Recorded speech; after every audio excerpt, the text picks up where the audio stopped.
Welcome back, everyone, to our Disney Plus and Marvel Plus live reaction, temporarily review of Moon Girl Devil Dinosaur, titled Jurassic Moon.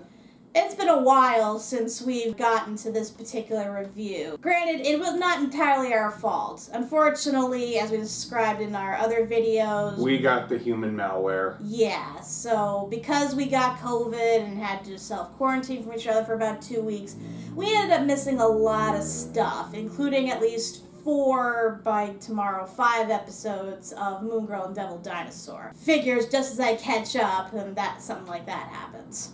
So we are majorly behind, and it sucks because I didn't want to be this far behind. And we already have 2 other ongoing shows, so it just makes things so much worse. So we're doing our best to catch up, and the best way to do that is to basically review 2 of the first episodes that we missed that we had already watched. So yeah, this is going to be review style, so sorry about that. We'll go back to live reactions, the review after that. So the 2 episodes we're going to talk about today are titled Hair Today, Gone Tomorrow, and The Beyonder. So for the first one, Hair Today, that was an interesting one. So we see Lunella is basically having a bad hair day because she does not take care of her hair whatsoever.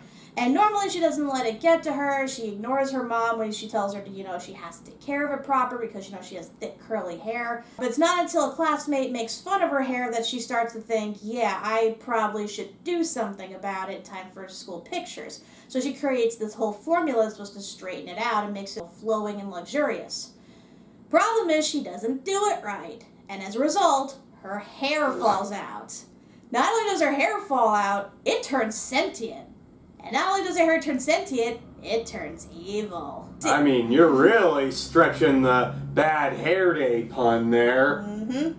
Yeah, her hair is pissed off at her for not taking care of her all these years, and she wants revenge. So, while Lunella's off trying to remedy the whole not having hair thing, she tries wearing a wig and trying to pretend everything's alright. Meanwhile, the hair, which goes by the name Mane, has been basically sabotaging her life at every point, messing up her crime fighting, messing things up in school for her, butchering all of Casey's wigs that she lent her. Yeah, she's just ruining things left and right, and she wants to get rid of Lunella once and for all as revenge for what she did to her. Even goes so far as to boil the wig that Lunella borrowed. Mr. Twig, no!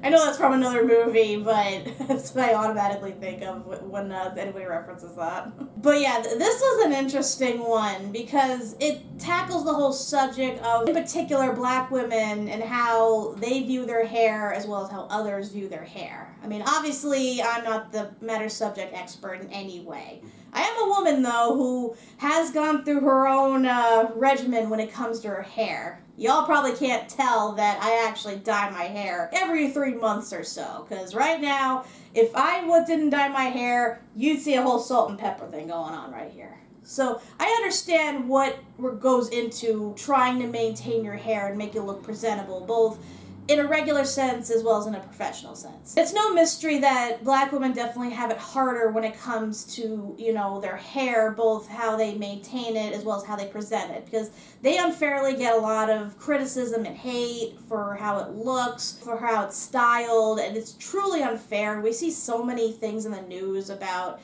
kids in school getting suspended because their hair was in cornrows, or because they were too poofy, or they had dreadlocks or something. It's stupid. It really is. And this episode really drives home the message that black women should be proud of their hair. They should not be trying to make it look generically straight like, most white women do. I mean, they could if they wanted to, but the whole point is that by loving your hair, you love yourself. So it's a whole self-love message, and that kind of is what leads up to the finale when she takes on Mane. Because she discovers that one of the steps she missed was using a neutralizer in order to, counteract the relaxer so her hair didn't overheat, turn brittle, and fall out.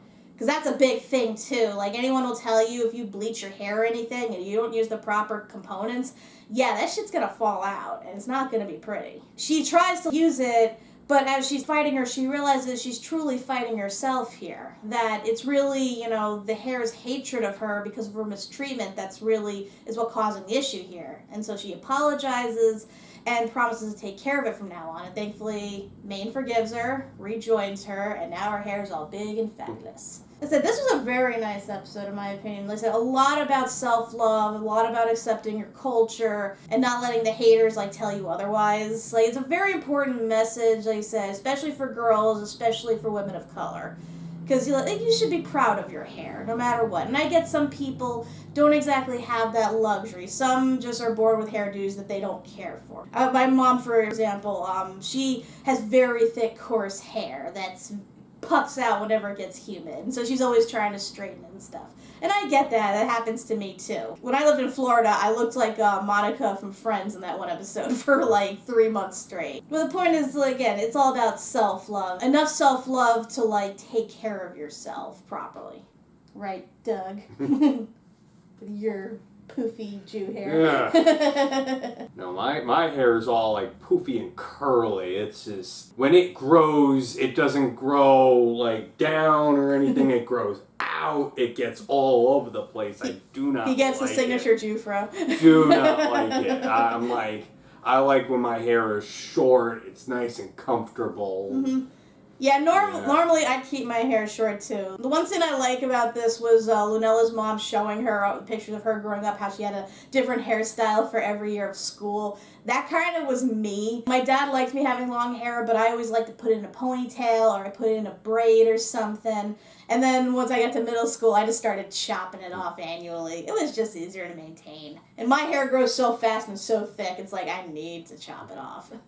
But yeah, honestly, I do rather enjoy this. I felt this definitely explained to someone like me why black women's hair is so important. Mm-hmm. Getting that cultural identity, having to go with the hair, that it's history. It definitely represents black people in general trying to express themselves and getting so much pushback for it. It's definitely important that they be proud of their own bodies and that they be proud of their heritage. I may not be doing justice to the explanation of it, but the point is, I do like that they go into detail about that. Mm-hmm. I even like how they show the different ways on how to not try to take care of your hair or how to not straighten it and stuff, like using the hot comb or using just the relaxer and stuff. That brought a lot of flashbacks to me. I've known so many people that made those mistakes. If anything, this serves as a good warning to young kids who are just getting into dyeing their hair and stuff. I started dyeing my hair when I was about 15, or at least highlighting it before fully dyeing it myself. It's a process, and it's a delicate one. You mess up once, that's it. And for some people, their hair is a huge part of their identity. So you always want to take care of it. I may not be an extremely vain person, but my hair is where I definitely put a lot of effort into. Then we go on to our next episode, and this is a biggie, because I believe this is where we meet our big baddie, the Beyonder. And he's not just another, weird villain of the week type thing. He is legit a big force to be reckoned with by virtue of him existing in the comics. I looked him up, and he's faced, every single hero and villain in the Marvel Universe. He was in Secret Wars, he's faced Spider-Man, the X-Men, Fantastic Four, that team that Black Bolt leads. Almost everyone he's had, an experience with. He's basically one of those, weird space entities that has, phenomenal cosmic power. So he can basically do whatever the hell he wants. He can just destroy existence with a flick of his finger. Which we'll get to in a bit. So the main plot is that Lunella is participating in this science fair where the winner gets to actually get a reward from... Wakanda Outreach. Yeah, the Wakanda Outreach program. So she, of course, wants to do this and win, and she has the means to. Problem is she's paired up with the class clown Eduardo, who just wants to do a music thing, not necessarily a science thing. Naturally, she, being competitive, wants to win, wants to get him out of the way so she can do her thing. It's all a matter of how she goes about it. And like we said, at the same time she's trying to figure this out, that's when the Beyonder makes his appearance. And actually, he's kind of been there the whole time. The narrator we keep hearing in past episodes who talk about, like, the random villains of the week's, like, backstories, that was him. He just decided to just, like, follow Lunella around and just randomly narrate her life. But this is, like, the first time she's actually, like, heard the narration, or at least openly acknowledged it. So we meet him for the first time in all of his glory. He basically reminds me of Discord, or Q in a way. Oh, yeah.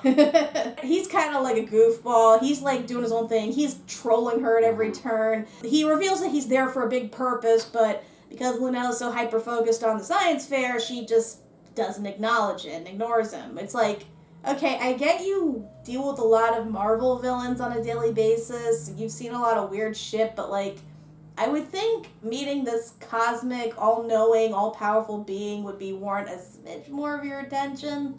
Just saying. But no, he decides to stick around because he says he wants to see how humans live and what they experience and everything. So he's kind of doing that, and Lunella's just kind of distracting him just so she can do her thing and just keep her science partner out of the mix and stuff. But eventually it all comes to a head when Beyonder starts distracting her more with superhero stuff, allowing Eduardo to take over the project. He ends up ruining it, or at least in her eyes ruining it. So in her rage, she declares how people are useless. Why do I have to work with them? You know, they don't know what they're doing. Basically driving home the point that humans are useless. Which the Beyonder is like, okay, yeah, humans are useless. In that case, I'm gonna wipe out humanity. Yeah. Apparently the whole reason he's there is to see if humans are worthy of existing, and according to Lunella, they're not. So he's just gonna wipe everything out, you know, except for Lunella and Devil. So she tries to plead to him that humans are worth saving. He decides, okay, I'll play along. You have to win the science fair to prove that they're worth saving. And the person in particular that I'm focusing on is Eduardo.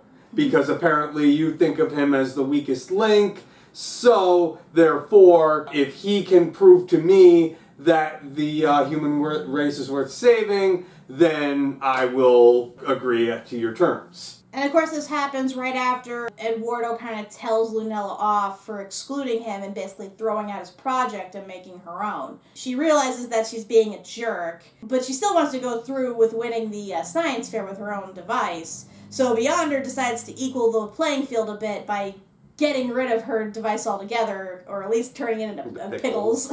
So that means that she has no choice but to rely on Eduardo in order to utilize what he's already invented and change it about so that they both have equal involvement and thus a chance at winning the fair. They don't win, of course. I mean, they make a pretty cool device. It's like, you know, one of those kinetic machines that can influence sound and make different vibrations and stuff based on the types of junk that get hit.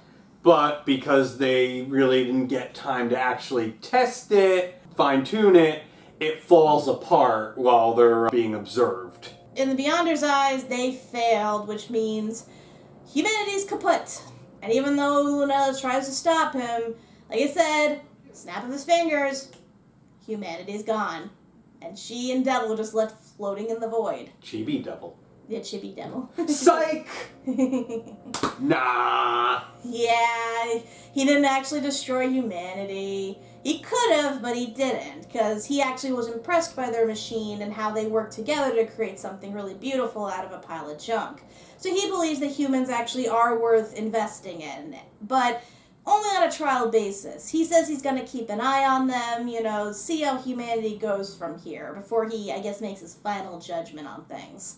So basically, he's kind of like the boogeyman, just waiting in the wings, and if Lunella does anything to piss him off, he more than likely will wipe out humanity, because he has that sort of power. In fact, you want to know what he's responsible for creating? The Cosmic Cube. The Cosmic Cube can do anything. But can it see why kids love Cinnamon Toast Crunch? The Cosmic Cube can do anything. Yeah, this bro is like super mega hella overpowered here. He's probably one of the most powerful villains / characters in general in the MCU when you think about it. Like, thank God he's a troll. Like, we can tell he just likes to mess around with characters and do whatever on his own whims. He's still very ignorant, though, about how humanity actually functions. Like, we see him try to eat human food. He swallows, like, a sandwich whole and, like, has to be instructed on how to chew food in order to enjoy it properly.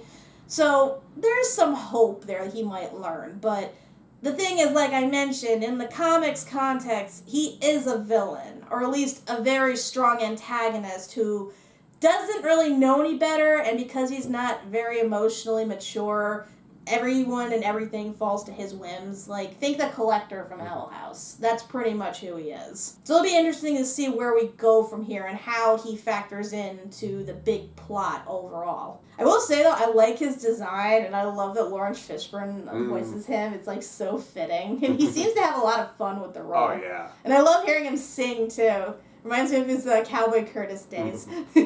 So yeah, those were the 2 episodes. The first ones we missed anyway, and I like them both. Like I said, the episode with the hair was very culturally significant and a good message for girls who are struggling with accepting their hair, accepting themselves and all that. And the second one, like I said, we got to meet our first real big baddie here. It's been just villains of the week or just, niche villains we see once at most. But in this case, we know he's going to be a recurring character. And he is probably going to play in big time to the finale, whatever it is that's leading up to it.